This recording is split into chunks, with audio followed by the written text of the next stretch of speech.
नमस्कार दोस्तों। स्वागत है आपका केटी वॉइस स्टोरीज चैनल में। दोस्तों, हमारी आज की कहानी है गरीब का भाई, रक्षाबंधन स्पेशल स्टोरी। गरीब विधवा सरिता अपनी दो बेटियों की शादी की तैयारियों में लगी थी कि अचानक एक अनजान आदमी का फोन आया। सरिता ने फोन उठाया। फोन उठाते ही वह बोला, बहन, तैयारी रखना, शाम तक मैं भात की रस्म निभाने आ रहा हूँ। सरिता बोली, कौन बोल रहे हो भाई? वह बोला, तेरा भाई बोल रहा हूँ। सरिता बोली, मेरा तो कोई भाई नहीं है, क्यों गरीब के साथ मजाक कर रहे हो भाई? वह बोला, बहनों के साथ मजाक नहीं किया जाता बहन। 4 बजे तक मैं पहुंच जाऊंगा, मेरा इंतजार करना। इतना कहकर उसने फोन काट दिया। सावित्री की बड़ी बेटी बोली, कौन था माँ? वह उदास होकर बोली, नाम तो नहीं बताया बेटा, बोल रहा है शाम तक भात लेकर पहुंच जाऊंगा। बेटी शंका भरे स्वर में बोली, लगता है यह सब चाची करवा रही है। माँ, कल तुम रोते हुए कह रही थी ना कि मेरा तो कोई भाई नहीं है, मुझे बेटी की शादी में चूंदड़ी कौन उठाएगा? तब शायद चाची ने सुन लिया होगा। तेरे मजे लेने के लिए आज किसी से फोन करवा दिया। सरिता बोली, भगवान सब देख रहा है बेटा, कोई मुझ विधवा के साथ मजाक करेगा तो अपने कर्मों की सजा पाएगा। फिर सरिता अपने काम में लग गई। बेटी की शादी में एक दिन ही बचा था। वह औरत होकर सब कुछ अकेली ही संभाल रही थी। सरिता के 3 संतान थी। बड़ी बेटी 22 साल की थी, उससे छोटा 19 साल की थी और एक 14 वर्षीय बेटा था। पति का 3 साल पहले बीमारी की वजह से देहांत हो गया था। सरिता का एक देवर भी था, जिससे बोलचाल बंद थी। इस कारण वह और उसकी पत्नी शादी में नहीं आ रहे थे। सरिता का कोई भाई नहीं था। पिता बहुत साल पहले भगवान को प्यारे हो चुके थे। इस कारण सरिता माँ को अपने साथ ले आई थी। माँ ही नहीं, सरिता की बूढ़ी सास भी उसी के साथ रहती थी। वह जैसे तैसे मजदूरी करके 3 बच्चों और 2 बूढ़ी माँ का भरण पोषण कर रही थी। जमाने की बुरी नजरों के डर से वह जल्दी से जल्दी अपनी दोनों बेटियों की शादी कर देना चाहती थी। शादी में एक दिन बचा था कि अचानक उस अजनबी का फोन आ गया कि वह भात की रस्म निभाने आ रहा है। उस अजनबी की आवाज सुनकर पता नहीं क्यों सरिता का दिल कह रहा था कि वह आएगा, वह जरूर आएगा, क्योंकि उसकी आवाज में एक सच्चाई थी। सरिता की आर्थिक हालत ऐसी थी कि वह छोटा सा टेंट भी नहीं लगवा सकती थी, तो वह आने वाले अजनबी भाई के स्वागत की क्या तैयारी करती। बचपन से लेकर अब तक एक कमी उसे हमेशा रुलाती थी कि उसका कोई भाई नहीं है।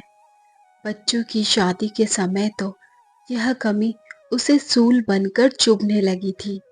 हर औरत की ख्वाहिश होती है कि उसका कम से कम एक भाई तो जरूर हो, ताकि बच्चों की शादी पर वह उसे चुनरी ओढ़ाकर हिम्मत बंधाए, उसके साथ खड़ा रहकर थोड़ी आर्थिक सहायता भी करे। शाम के 4 बजने वाले थे। विश्वास ना होते हुए भी सरिता और उसके बच्चों की नजर घर के मुख्य द्वार पर टिकी थी कि शायद वह फोन सच हो और वह अजनबी भात लेकर आ जाए। जैसे ही 4 बजे, एक चमचमाती महंगी कार उसके घर के गेट के आगे आकर रुकी। फिर दूसरी गाड़ी आई, फिर तीसरी, फिर देखते ही देखते गाड़ियों की लाइन लग गई। इतनी गाड़ियां एक साथ आने से गांव की गलियां गाड़ियों से भर गई। पूरे गांव में खलबली मच गई। लोग अपने घरों की छतों पर चढ़कर यह नजारा देखने लगे, क्योंकि आज तक ऐसा कोई मेहमान सरिता के घर कभी नहीं पहुंचा। सरिता तो जैसे पागल सी हो गई थी। सोच रही थी, यह कैसा भाई है। यह तो पूरी फौज लेकर आया है। इतने लोगों को मैं कहाँ बिठाऊंगी। उसने बेटे को कहा, जल्दी पूरे मोहल्ले में बुलावा दिया।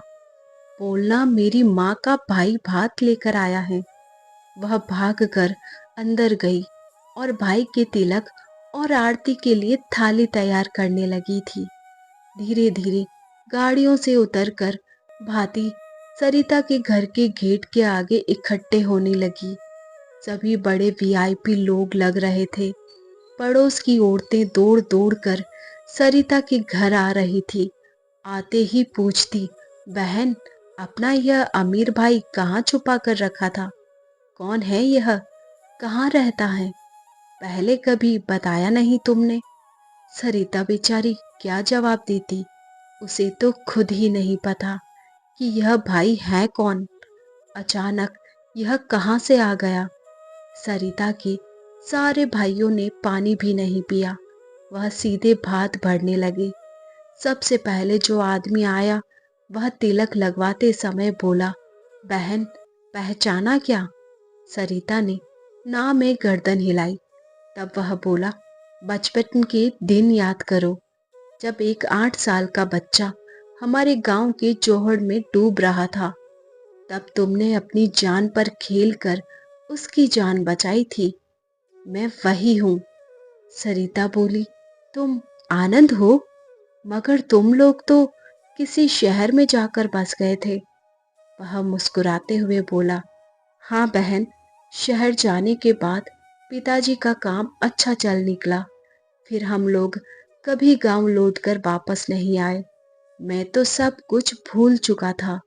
मगर पिछले महीने पापा ने याद दिलाया कि एक लड़की का बहुत बड़ा ऋण है तुम पर, वह जरूर उतारना। तब मैंने अपना एक आदमी भेजकर तुम्हारा पता लगवाया। उसने बताया कि तुमने इस तारीख को बेटियों की शादी तय कर रखी है। इसलिए मैंने सोचा भांजियों की शादी पर भात भर देता हूँ। देखो, मैं समय पर आ गया बहन। फिर आनंद ने एक महंगी चुनरी सरिता को ओढ़ाई और एक 5,000 के नोटों की गड्डी बहन की झोली में रख दी। उसके साथ आए सभी लोगों ने भी उसे चुनरी ओढ़ाई और थाली में नोटों की गड्डियां रखते गए। अचानक एक गरीब औरत के घर पैसों की बरसात हो गई। सरिता अभी तक एक भाई को तरस रही थी और आज उसके आंगन में भाइयों की लाइन लगी हुई थी।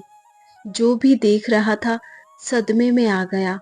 एक विधवा जो बेटियों की शादी का खर्च उठाने के काबिल भी नहीं थी, उसके इतने सारे करोड़पति भाई आ गए थे। भाई ना होने के कारण वह एक चुनरी को तरस रही थी, मगर उसके भाइयों ने तो उसे हजारों चुनरियां ओढ़ा दी। सरिता पगलाई सी रोते रोते भाइयों का तिलक कर रही थी। सरिता को रोते देखकर पास खड़ी महिलाओं के भी आंसू निकल रहे थे। अभी भात की रस्म पूरी ही हुई थी कि एक ट्रक आया जिसमें दहेज का सारा सामान भरा पड़ा था। सारा सामान सरिता के घर में उतार दिया गया। सारे सामान को सभी आंखें फाड़ फाड़ कर देखने लगे, क्योंकि इतना कीमती सामान किसी ने भी अपनी बेटी को नहीं दिया था। सरिता को अपनी आंखों पर यकीन ही नहीं हो पा रहा था। उसे यह सब एक सपना सा ही लग रहा था। उसने कभी भी नहीं सोचा था कि उसकी बेटी की भात की रस्म इतने अच्छे से होगी। भात की रस्म पूरी करने के बाद आनंद बोला, अब चलता हूँ बहन, यह मेरा पता और फोन नंबर है। अगली शादी में भात का न्योता देने आना, तभी आऊंगा। सरिता ने भी अपने भाई को गले से लगा लिया और वादा किया कि वह अपनी बेटी की शादी का न्योता देने अपने भाई के घर जरूर आएगी। कुछ दिनों बाद शादी के दिन भी नजदीक आ गए और सरिता ने अपने भाई को बुलाकर ठाट बाट के साथ बेटियों की शादी की, बचे हुए पैसों से सुंदर सा घर बनाया। फिर भी बहुत सारा पैसा बच गया था, जिससे उसका आगे का जीवन काटने में आसानी हो गई। तो दोस्तों, जीवन में किया गया एक निस्वार्थ कर्म सरिता की जिंदगी बदल गया था।